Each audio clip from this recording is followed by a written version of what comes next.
সাক্ষ্য দে, কালেমা শাহাদাত সাক্ষ্য দিন। বন্ধুরা আমার, বলতেছিলাম রাসূলুল্লাহ সাল্লাল্লাহু আলাইহি সাল্লামের জবান দিয়ে যাই কিছু বলতো, এটা তার কি ছিল? মুজিজা ছিল। বলতে দেরি কিন্তু হইতে দেরি হতো। হযরতে ঈসা আলাইহিস সালাম কবর থেকে মানুষ জীবিত করতে পারছে। ঈসা আলাইহিস সালাম যদি কবরের পাশে থেকে বলতো কুম বিইজনিল্লাহ, হ্যাঁ তুমি কবর থেকে বেরিয়ে আসো, আল্লাহর হুকুমে বেরিয়ে আসো, তাহলে মৃত মানুষ জীবিত হয়ে আসবে। আমগর নবী কিন্তু মৃত মানুষ জীবিত করতে পারতো। বলেন সুবহানাল্লাহ। রাসূলুল্লাহ সাল্লাল্লাহু আলাইহি সাল্লামের ঘটনা যে সেও কিন্তু মানুষ জীবিত করতে পারে। হযরতে আবু যর, হযরতে জাবের রাদিয়াল্লাহু তাআলা আনহু, সাহাবারা কিছু সংখ্যক সাহাবারা একটা মাটি কাটতেছিল, মাটি কাটছে। মাটি কাটার সময় দেখা যায় যে একটা পাথর এসে ডিস্টার্ব করে। হযরতে জাবের রাদিয়াল্লাহু তাআলা আনহু বললো, ইয়া রাসূলুল্লাহ, ইয়া হাবিবাল্লাহ, আমরা তো মাটি কাটতেছি, একটা পাথর এসে ডিস্টার্ব করে, আমরা কাটতে পারতেছি। হযরতে জাবের রাদিয়াল্লাহু তাআলা আনহু ডাক দিয়ে বলে, ইয়া রাসূলুল্লাহ, ইয়া হাবিবাল্লাহ, পাথর একটা ডিস্টার্ব করে, আপনি পাথরটা আপনি কি? এবার রাসূল পাক সাল্লাল্লাহু আলাইহি সাল্লাম ডাক দিয়ে বলে, জাবের, আমার কাছে কি দাও? শাবল আমার কাছে দাও। রাসূলুল্লাহ সাল্লাল্লাহু আলাইহি সাল্লামের কাছে যখন শাবলটা দেওয়া হলো, হুজুর পাক সাল্লাল্লাহু আলাইহি সাল্লাম ওই শাবল দিয়ে যখন আঘাত করলো, আল্লাহু আকবার বলিয়া, হযরত জাবের রাদিয়াল্লাহু তাআলা আনহু দেখে যে তার পেটের ভিতরে পাথর বাঁধা আছে, পাথর বাঁধা আছে। হযরত জাবের রাদিয়াল্লাহু দৌড়ে বাড়িতে চলে গেছে। কয় আমি তো দেখলাম রাসূলের এরকম পেটের ভিতর পাথর বাঁধা, বিভিন্ন খাওয়ার কোনো ব্যবস্থা আছে? যদি থাকে তাহলে বলো। কয় হ্যাঁ আছে। কয় কি আছে? কয় একটা বকরি আছে আর 250 পরিমাণ আটা আছে। কয় ঠিক আছে, তাহলে এই বকরির জবাই করা হোক আর আটাটা কি রুটি তৈরি করা হোক। আবার দৌড়ে আসছে। আসার পরে হযরত জাবের রাদিয়াল্লাহু তাআলা রাসূলকে দাওয়াত দেয়, ইয়া রাসূলুল্লাহ, ইয়া হাবিবাল্লাহ, এই যে সাহাবারা মাটি কাটতেছে, সন্ধ্যার সময় মাটি কাটার শেষে আমাদের বাড়িতে আপনার জিয়াফত, আপনার দাওয়াত। হুজুর পাক সাল্লাল্লাহু আলাইহি সাল্লাম খুশি হইয়া, ও সাহাবারা শোনো, জাবের তোমাদেরকে দাওয়াত দিয়েছে, সকলকে দাওয়াত দিয়ে দিল রাসূল পাক সাল্লাল্লাহু আলাইহি সাল্লাম। বন্ধুরা আমার, এবার দেখা যায় একটা বকরি আর 250 পরিমাণ আটা, কিন্তু ওই সাহাবা ওই জায়গায় ছিল, কিতাবে লেখেন প্রায় 3000-এর মতো ছিল, 3000-এর মতো ছিল সাহাবা, সকলকে দাওয়াত দিয়ে ফেলছে। জাবেরের মনটা একটু খারাপ, মনের ভিতরে একটু দুর্বলতা। রাসূল চেহারার দিকে তাকায় বলে, জাবের রে, তোমার মন এরকম একটু খারাপ কেন? তুমি কি পাক করবা, কি রান্না করবা? কাজে হুজুর 250 পরিমাণ আটা আছে আর একটা বকরি ছানা আছে। কয় তুমি ওইটা জবাই করো, ওইটা কি রান্না করো, রুটি পাকাও, আমি নিজে হাতে দেয়া ওই খাবার পরিবেশন করবো। বলেন সুবহানাল্লাহ। আমি নিজে সবাইকে খাওয়াবো, নিজে হাত পা দৃষ্টিভেষণ করবো আমি। বন্ধুরা, বলতেছিলাম যে রাসূল মানুষকে জীবিত করতে পারে, মৃত মানুষ, এই কথাটা বলতেছিলাম।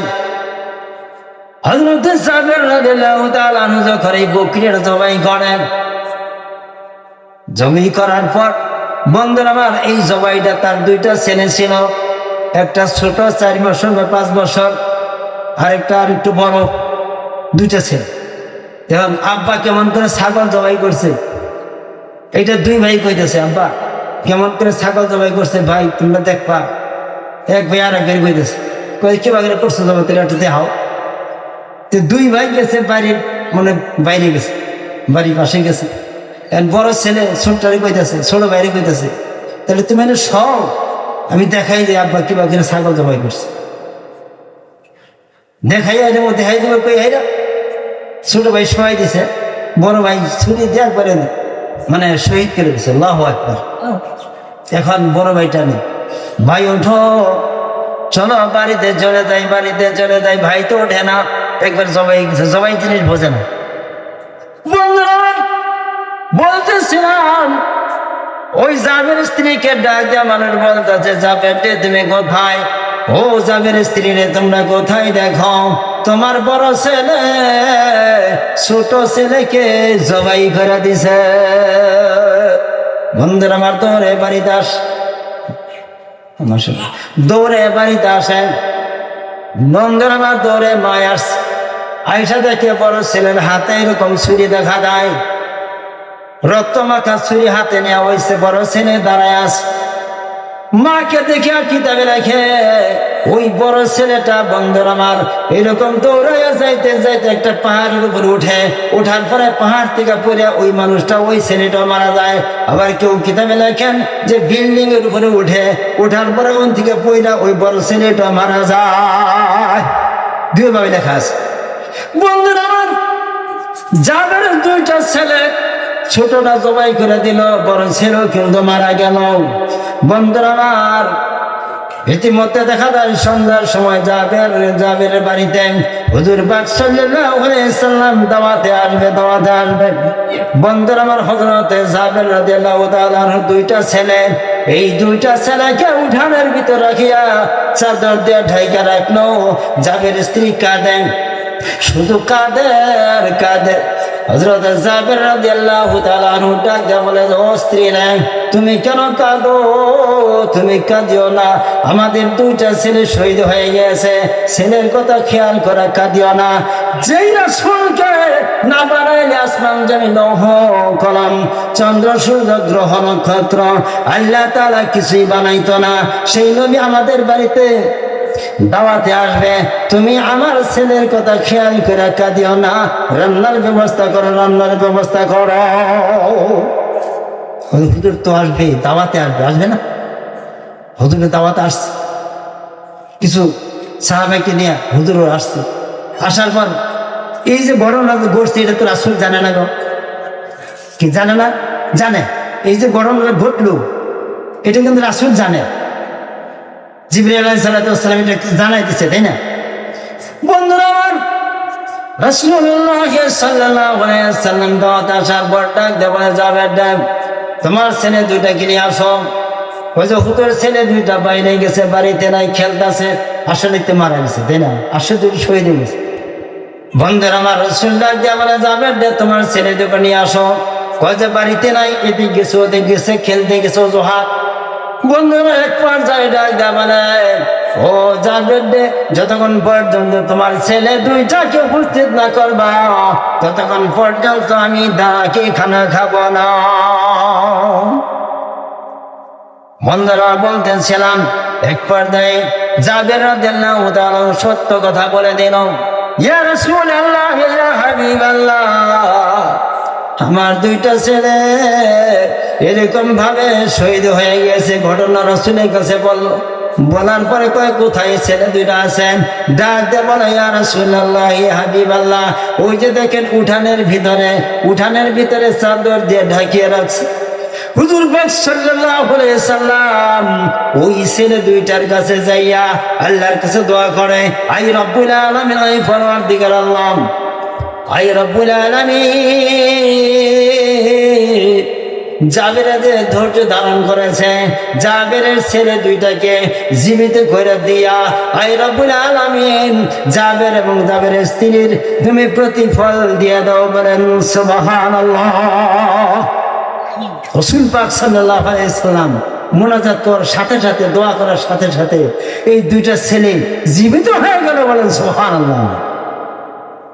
যেরকম ঘুম থেকে, লেফের থেকে, চাদর থেকে আমরা বের হয়ে আসি, এরকম জাবেরের দুইটা ছেলে ঘুম থেকে বের হয়ে আসলো।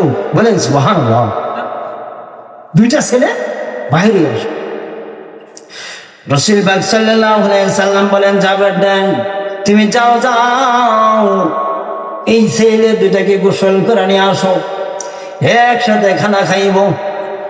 তারপরে গোসলকে নিয়ে আসে রাসূল পাক সাল্লাল্লাহু আলাইহি সাল্লাম, সাহাবাদেরকে নিয়ে দাওয়াত খায়। বলেন সুবহানাল্লাহ। রাসূল বললেন, ও সাহাবা শোনো, তোমরা গোশত খাবা, কিন্তু গোশত ভাঙবে না, হাড্ডিরে কি ভাঙবে না।